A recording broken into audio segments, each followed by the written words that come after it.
Facilita bem para você. Rua dos Pinheiros 678, Pinheiros. Qual o telefone? 211-9652. Então é isso, que delícia. Agora vamos para o nosso sorvete. Desviava de um engarrafamento, caía em outro. Foram 70 quilômetros de congestionamento num dia em que a quantidade de carros nas ruas de São Paulo era 40% menor do que o normal. Esse ano, a Companhia de Engenharia de Tráfego está mais bem equipada do que no verão passado. 2 veículos anfíbios, 23 com bombas de sucção, mais guinchos e 800 homens para orientar os motoristas. Mas na última chuva, nada disso foi suficiente para evitar os congestionamentos. A Companhia de Engenharia de Tráfego diz que os equipamentos, inclusive os carros anfíbios, foram muito usados. Mas eles não apareceram em momentos difíceis como os vividos por essa família que ficou ilhada. Sobre os congestionamentos, a CET admite que não estava preparada para uma chuva como a de quarta-feira. Tivemos muitos pontos na cidade que há 10, 15 anos não alagavam. É o exemplo da Avenida do Estado, que não estava no nosso planejamento uma cobertura de trânsito naquela região em função da operação enchente. E em função do ocorrido, nós não conseguimos cobrir toda a cidade. A coleta de lixo na capital deverá ser normalizada amanhã. Mas a prefeitura só vai terminar de retirar o entulho trazido pela chuva na semana que vem. Do alto, parece que estas ruas do Ipiranga, na Zona Sul, nem são asfaltadas. A Avenida do Estado permanece cheia de lixo. E nesta fábrica, as roupas continuam espalhadas pelo chão. No sentido Penha-Lapa da Marginal Tietê, perto da Ponte da Freguesia, o trabalho da prefeitura provocou congestionamentos durante a tarde. No Brooklyn, os moradores da Avenida Jurubatuba e da Rua Nicolau Barreto usaram os estragos da enchente para pedir pressa na limpeza. Os bueiros todos entupidos, todos os móveis na rua, não tem condição. Já foi horrível perder tudo que nós tínhamos. E se cair outra chuva que tá para cair aqui, como é que esse lixo vai ficar? O CONTRU investiga o desabamento de parte da mansão da família Matarazzo na Avenida Paulista. Ao vivo agora as informações da repórter Ellen Martins.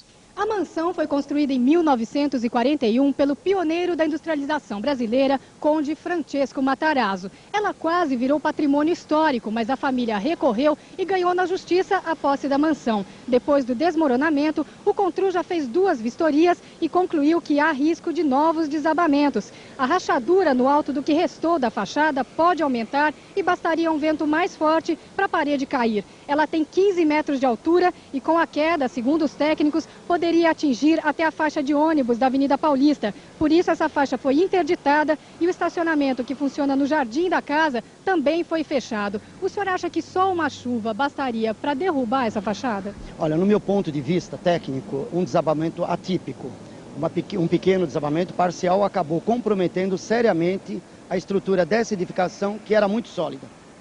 Quem que ganharia, quem se beneficiaria com esse desmoronamento? Bom, eu não posso fazer essa avaliação, compete agora à Polícia Técnica essa avaliação. Do ponto de vista do CONTRU, nós estamos cuidando da segurança da edificação, notificamos o proprietário a consolidar ou demolir essa edificação para garantir a segurança da população. Agora, um terreno como esse vale muito. Sem dúvida, é uma área muito valorizada e esse desabamento acabou descaracterizando totalmente o imóvel. Muito obrigada. Ellen Martins para o São Paulo Já.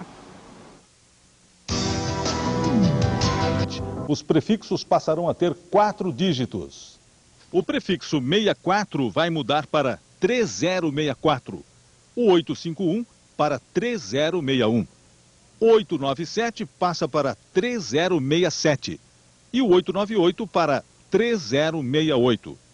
Amanhã vai mudar o prefixo dos telefones da Vila União, na região de Itaquera, Zona Leste. Pássaros e flores começou a pegar fogo. Os animais corriam tratando de salvar sua própria pele. Foi aí que um leão parou ao ver que um beija-flor pegava a água do rio, jogava no fogo e voltava para o rio. Ah, beija-flor, você acha que sozinho vai apagar esse fogaréu todo? Disse o leão. E o beija-flor respondeu: sei que não posso apagar esse fogo sozinho. Estou apenas fazendo a minha parte.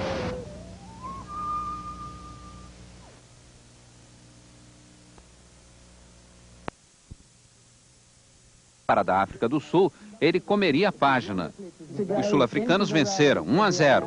Jack Bannister engoliu as palavras e pôde degustar as letrinhas com goles de vinho branco.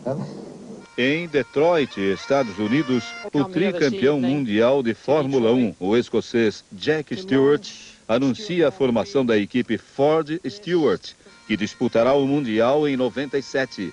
O escocês voador, agora chefe da equipe, espera que a escuderia esteja em condições de vencer o campeonato em 5 anos, repetindo o êxito que ele obteve quando pilotava para Tyrrell.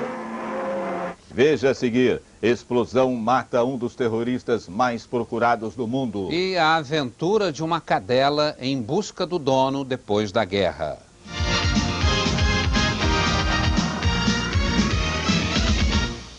E uma cadelinha viaja 500 quilômetros até encontrar os donos na antiga Iugoslávia.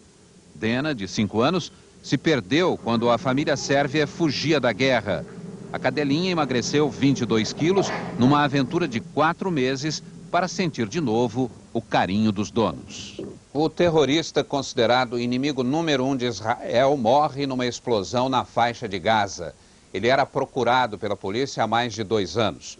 O palestino Yehia Ayashi, de 29 anos, era conhecido como o engenheiro.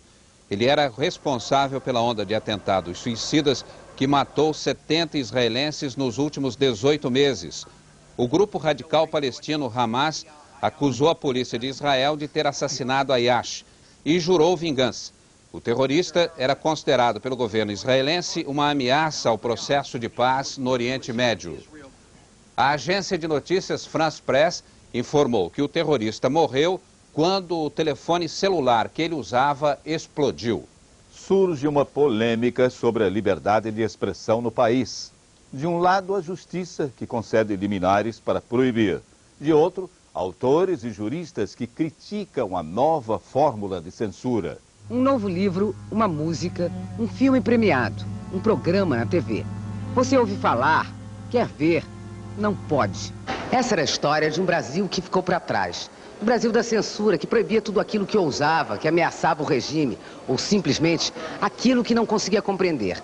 Mas essa também está sendo a história do Brasil de hoje. O velho poder da censura encontrou outros caminhos para proibir. Os corredores da justiça. Foram dezenas de liminares em 95.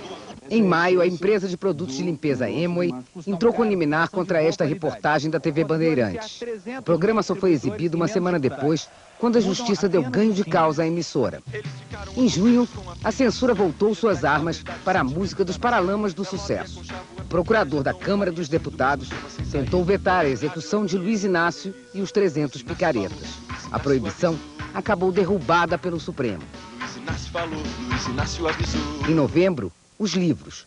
A história dos bastidores da Igreja Universal do Reino de Deus foi proibida pela Justiça de São Paulo, a pedido dos advogados de Edir Macedo.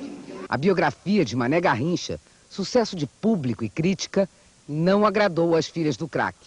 O advogado entrou com pedido de liminar e o livro tem a venda proibida até hoje. Acho que isso é uma coisa muito grave em termos da futura história do Brasil, da memória do Brasil, e eu temo que isso seja só o começo. 96 já começou com a tentativa de vetar a exibição dos capítulos da novela Explode Coração, em que a cigana Dara perde a virgindade. A Constituição de 88 garante a liberdade de expressão e de pensamento, mas com tantas liminares, onde anda a liberdade? O grande risco é que, de fato, através de medidas judiciais, algumas movidas apenas pelo dinheiro, outras pelo temor de que algumas verdades sejam veiculadas, o país termine ficando privado de escrever a sua história, a história dos personagens que são importantes para a sua vida e, enfim, para a sociedade. A Constituição brasileira diz textualmente: é livre a expressão da atividade intelectual, artística, científica e de comunicação, independentemente de censura ou licença. Boa noite. Boa noite. 20h35. Rede Globo, São Paulo. Assista agora. Explode Coração. Classificação: 12 anos. Jornal Nacional. Oferecimento Sadia. Presunto só do melhor. Só da Sadia.